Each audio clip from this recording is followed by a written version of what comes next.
Chapter 14 active and passive voice. Change this sentences from active to passive. Okay, यहाँ पे हमें active to passive करना है। The cat kills the rat, the cat has been killed by the cat. Okay, ये words is shuffled here. Okay, यहाँ पे words आगे पीछे हो गए लेकिन जो मीनिंग है वो एक ही रहेगा। Let's learn active and passive voice. All transitive verbs have an active and a passive voice. जितने भी ट्रांसिटिव वर्ब्स होते हैं वो या तो एक्टिव होते हैं या फिर पैसिव होते हैं, because this verbs require one और मोर ऑब्जेक्ट्स। ओके, लेकिन क्योंकि इस वर्ब्स को रिक्वायरमेंट किसकी होती है, एक से ज़्यादा ऑब्जेक्ट्स की रिक्वायरमेंट होती है। Sentences that have transitive verbs are form into passives, because जितने भी सेंटेंस हैं जो ट्रांजिटिव वर्ब्स हैं, ओके, वो क्या करते हैं, कौन से फॉर्मेशन करते हैं, पैसिव फॉर्मेशन करते हैं। Because in the construction of a passive voice movement of object is required. Okay, यहाँ पे ऑब्जेक्ट की ज़रूरत पड़ेगी पैसिव वॉइस के अंदर। Some common transitive verbs followed by a direct object are bring, send, owe, contain, pass, take, tell, verify, check, make. All this is the direct object. The active voice is used when the subject does an action upon the object. Active voice जब use करेंगे जब जो subject है okay वो खुद action कर रहा है ऑब्जेक्ट के ऊपर। For example somebody war my shoes, किसी ने मेरे शूज़ पहन लिए। Reena cut the cake, Reena ने केक कट किया। In the above sentences subject somebody and Reena do actions upon the objects. Okay, यहाँ पे समबडी कौन है, सब्जेक्ट से, और रीना क्या कर रही है, एक्शन कर रही है ऑब्जेक्ट्स के ऊपर, shoes and cake.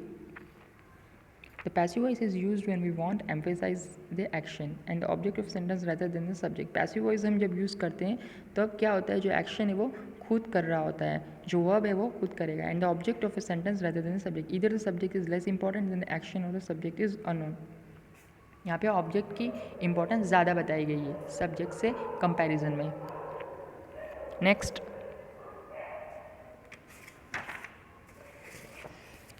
my shoes were worn by somebody, the cake was cut by Irina. Okay, here the words is taken place object and object is taken place by subject. In the above sentences the objects shoes and cake are emphasized more than the subjects somebody and Irina. Some general rules of the grammar of voice. Monotransitive voice in simple sentences a change from active to passive takes place by changing the verb to past participle form and by putting the word by before the doer's name.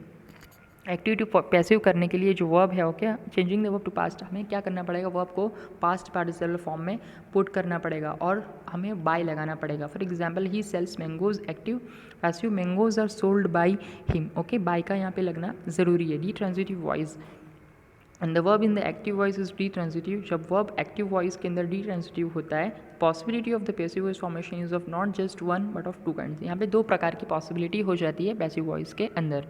The teacher taught the students mathematics. Passive है, the students are taught mathematics by the teacher. Mathematics is taught to the students by the teacher. Okay, all this is personal pronouns often get changed with change of voices. Often personal pronouns get changed when a change of voice takes place in particular sentence. Particular sentence के अंदर जो voice है वो takes place कर लेती है, मतलब अपनी जगह बना लेती है। For example, I need some guidance. Active, some guidance is needed by me. All this is long phrase remains unchanged in particular cases. Sometimes the object is a long phrase and it remains intact. Okay, कभी कभी क्या होता है, जो object है okay वो long phrase होता है, उसका जो लेंथ है, सेंटेंस की जो लेंथ है जिसके अंदर ऑब्जेक्ट है ओके वो थोड़ा सा लॉन्ग हो जाता है when the voice gets changed in the sentence. For example, Nelson commanded a fleet of ships. Active, a fleet of ships was commanded by Nelson. The interrogative sentences retain their interrogative form. जो interrogative sentence है okay वो अपना interrogative form ही रखते हैं when they are changed from active to passive or vice versa. For example, लेकिन जब वो change होते हैं तो कैसे होते हैं, do you obey your parents,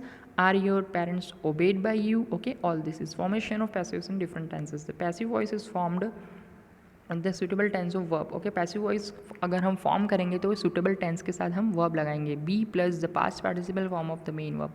as per grammar rules following two aspects are very important in the formation of passive voice. Passive voice के अंदर कुछ फॉर्मेशन है ओके वो इंपॉर्टेंट है टू एस्पेक्ट्स में।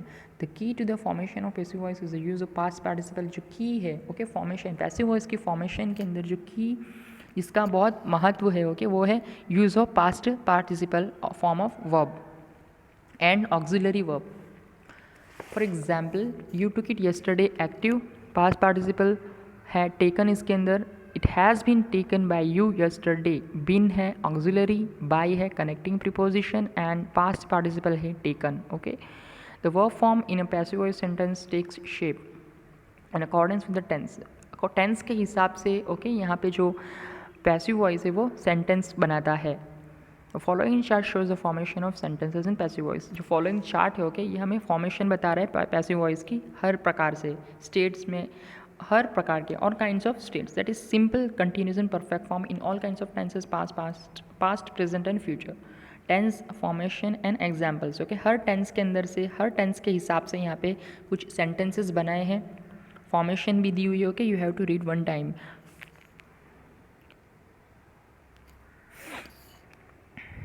Formation of passives with modals. हम passives के अंदर की जो फॉर्मेशन है वो मॉडल्स के साथ कैसे होंगे. The passive voice can also भी formed using modals. Passive voice के अंदर हम मॉडल्स का इस्तेमाल भी करते हैं. The modal can and its past form could is most commonly use in the formation of passive sentence. इसके अंदर कुड लगता ही है मॉडल्स के अंदर. For example they can eat the apple pie. Active the apple pie can be eaten by them.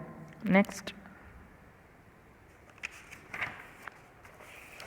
formation of interrogatives in passive voice. In an interrogative sentence, as auxiliary verb in the active voice gets changed in the passive voice.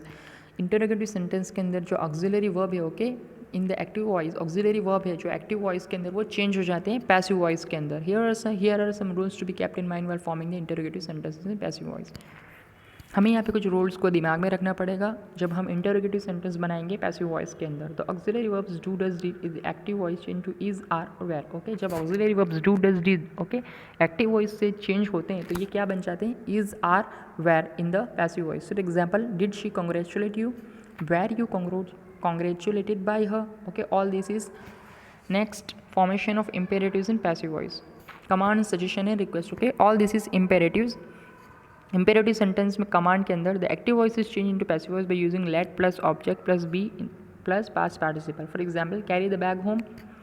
Passive, let the bag be carried home. Okay you have to read these verbs that cannot be used in passive. Sentences having intransitive verbs cannot be converted into passive voice. कुछ sentence है जिसके अंदर intransitive verbs होते हैं तो उसको हम convert नहीं कर सकते passive के अंदर. The only reason that for this is that such a sentence has no object. एक ही रीज़न है कि उस सेंटेंस के अंदर ऑब्जेक्ट नहीं होता. When a sentence has no object, जब सेंटेंस के अंदर ऑब्जेक्ट नहीं होगा it can not be change into passive voice. हम उसे पैसिव वॉइस के अंदर चेंज नहीं कर सकते. Generally they are followed by adjectives, adverbs, verb, complements और preposition. For example 5 children died of malaria. The car arrived late so we got late. Some common intransitive verbs that are not followed by the direct object are कुछ common intransitive verbs दिए. Okay you have to read this and learn this. Practice time है. Okay write it, complete it. Next, all this is you have to complete it in your textbooks.